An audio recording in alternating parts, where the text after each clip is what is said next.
همیشه تو ایران یه جمله معروف بوده هیچ ماشینی کم خرج‌تر از تندر 90 نیست. ولی بذار یه چیزی بهت بگم، این فقط نصف داستانه. چون یه سری ماشین هستن که مردم میگن از تندر هم کمتر خرج دارن. بعضیا واقعا درست میگن، بعضیاشون هم زیادی اغراق میکنن.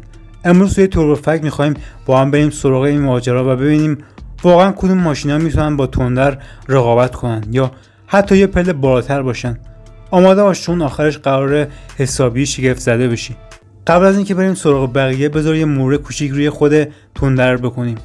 تندر یا همون L90 به خاطر سادگی موتور، جلوبندی قوی و فراوان بودن قطعات توی بازار همیشه محبوب بوده. یه جوری هر تعمیرکاری توی ایران بلد باش کار کنه.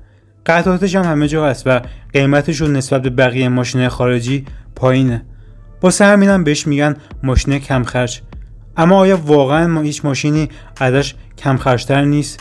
خب بریم ببینیم. مازدا 323 یکی از ماشینایی که خیلی هنوز عاشقشن. دلیلش هم واضحه، موتور ژاپنی که مثل ساعت کار میکنه. بدنه محکم و استهلاک کم.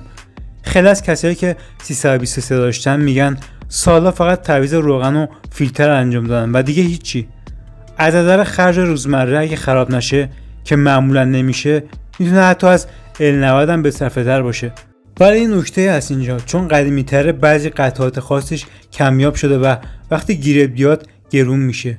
یعنی چی؟ یعنی در بلند مدت شاید خرج کلیش نزدیک به تندر بشه ولی از نظر خرابی واقعا یه پله بالاتره.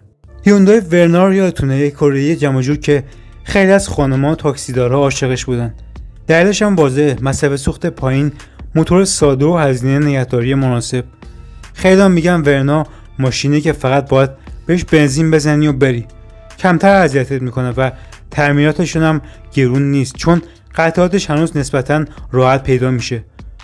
در مقایسه با L90 چطوره؟ خب راستش ورنا یه خورده نرمتره، کم مصرف‌تره و توی خرجای جزئی واقعا میتونه از L90 جلو بزنه. ولی خب قطعات L90 ارزونتر و فراوان‌تره. پس ورنا فقط توی مصرف سوخت و خرابی کمتر میتونه پیشی بگیره. کیا ریو یه ماشینه که خیلی دست کم میگیرن. در اصل یه پراید با کلاس بالاتر، موتور ساده، مصرف سوخت مناسب و قطعاتی که نسبتاً راحت پیدا میشن. خیلی از مالکا میگن ریو برعکس L90 جلوبندیش انقدر خرج نداره و کمتر اذیت میکنه. خرجای روزمره‌اش هم معمولاً پایین در میاد.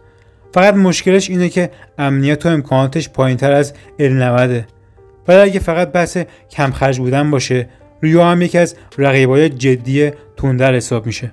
هوندای سیویک یکی از اون ماشیناست که توی دنیا معروف به سگ جون بودن. یعنی واقعا دیر خراب میشه. خیلی از مالکا میگن با کارکرد بالای 300 یا 400 هزار کیلومتر هنوز بدون تعمیر اساسی دارن سوار میشن. از نظر کیفیت موتور و دوام خیلی جلوتر از L90. ولی اینجا این نکته مهم است، قطعات سیویک گرونتر و کمیابتر از L90 هستن. پس چی میشه؟ یعنی در طول زمان کمتر میری تعمیرگاه ولی هر بار که بری خرجت بیشتر در میاد. پس میشه گفت توی خرابی کمتر از L90 بهتره، اما توی خرج تعمیرات نه. و اما تویوتا کورولا، این ماشین اصلا تو دنیا به خراب نشدنی معروفه.